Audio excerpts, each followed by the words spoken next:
welcome back to Wes's Corner. It's another day and another journey through neurodivergence. Aren't we all a little tired of masks? I don't mean in the physical sense where we cover our face, but I think some of us got tired of those too, despite their necessity to keep others safe. But this isn't about that. No, instead I'm talking about masking in the autistic sense. Now, I did a video on masking before, but that was January 2022, and since then my videos are a bit higher quality, with a bit more care put into editing, so I wanted to circle back to this subject. So what is masking in this particular context? Well, it's essentially a way for autistic people to hide their quirks or traits to better fit into a neurotypical society. We're essentially changing ourselves to not stick out. So TikToker Pat Lawler explains it pretty well here. I'm going to show you a quick clip. So I literally mask my autism. Not only do I purposefully modulate my speech, because left to my own devices I will be extremely monotone, but I'm also changing the way I hold the muscles in my face to be more pleasing to an audience. I learned a long time ago, right around the time I figured out you have to smile with your eyes when people say cheese so that all your photos don't look like this. And this is all true. If you watch my other videos, I do also tend to speak in a monotone voice. I don't really smile with my eyes too well. I also want to provide another video example. This one's a little bit unusual. This video is a clip of the anime Bleach. Protagonist Ichigo Kurosaki, against his will, masks while taking on his opponent Byakuya Kuchiki early in the series. The mask makes him stronger at the risk of losing himself. In a way, it speaks pretty well to the metaphor of masking as an autistic person. It might seem like it helps us, but in the long run, it's a detriment to a lot of us. Problem for me if you get yourself killed. That's impossible. Who or what are you?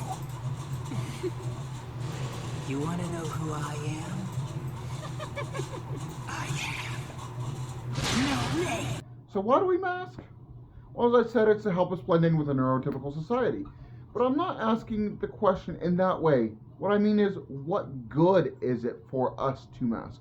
What benefit do we, as autistic individuals, gain by pretending to be what we're not? And what happens when we stop masking? We'll get to that.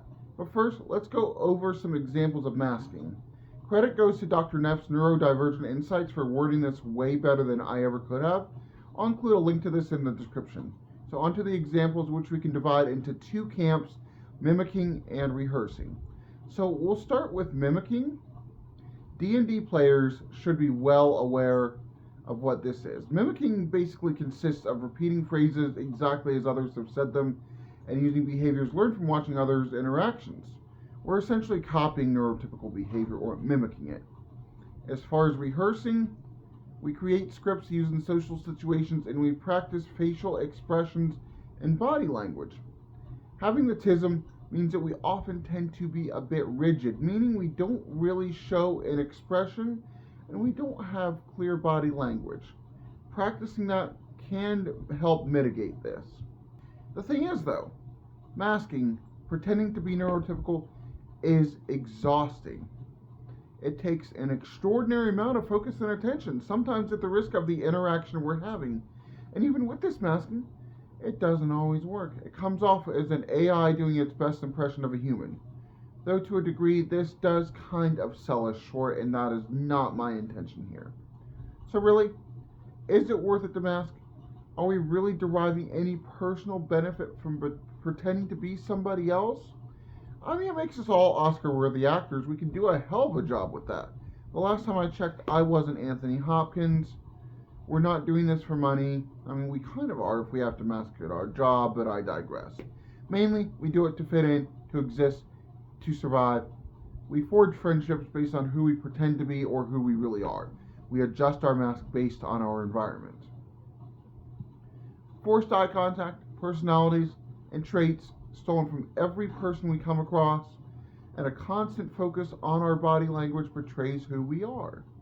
Once we stop masking, we can shed that fake persona. We can be as we are, because we are unique, we have personalities, and we are still able to express ourselves. That all sounds pretty good, right? On paper, yes. Though I do have to say, we can't always unmask. Sometimes it's so ingrained in who we are that it becomes part of our routine, even subconsciously. Going back to the TikTok I showed you earlier, it can just become a part of us. We don't necessarily know we're doing it, and sometimes we might have to do it. Our job, depending on what we do, may require us to present a certain way. A lot of us don't like conflict, and not everyone is supportive, so we might mask just to prevent a conflict with a family member, friend, or other individual. We can't just fully give up the mask, as nice as it would be.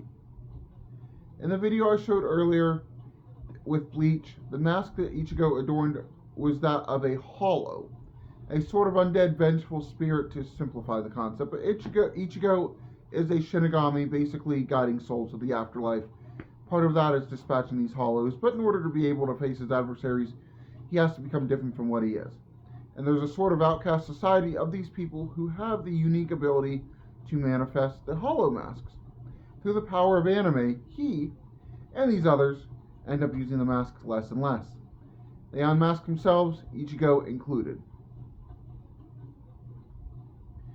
But Wes, you're thinking, you're comparing us autistic people to outcast anime characters? Isn't that kind of tone deaf? And to that I say, no, I don't think so. We lack representation, so some of us look for it anywhere we can find it. And I just happen to find it in an anime where the size of your sword determines how strong you are. It's just life, viewers. Masking is a difficult part of autism, but it's a very real one. I don't enjoy masking, but I do have to do it sometimes because it's just the more preferable option. I do it for work because I tend to find my day job to be one dealing with people. Certain people I'm around might say something if I don't mask, and it's not exactly practical to explain my autistic traits to those people or carry a card like Arthur Fleck did in the 2019 Joker film. As with anything else, there are pros and cons to it, and at the end of the day, it's about balance. Mask is needed, but it shouldn't have to be all the time. It would be ableist to say no autistic person should mask ever, and it's different for each and every one of us. Some do it more, some do it less. For you, adjust based on your needs and find that happy balance.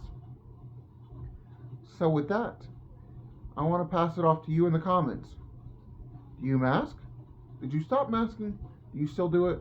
Why or why not? Remember to like, comment, and subscribe. That's all for today's video. Once again, thank you for visiting Wes's Corner. Goodbye.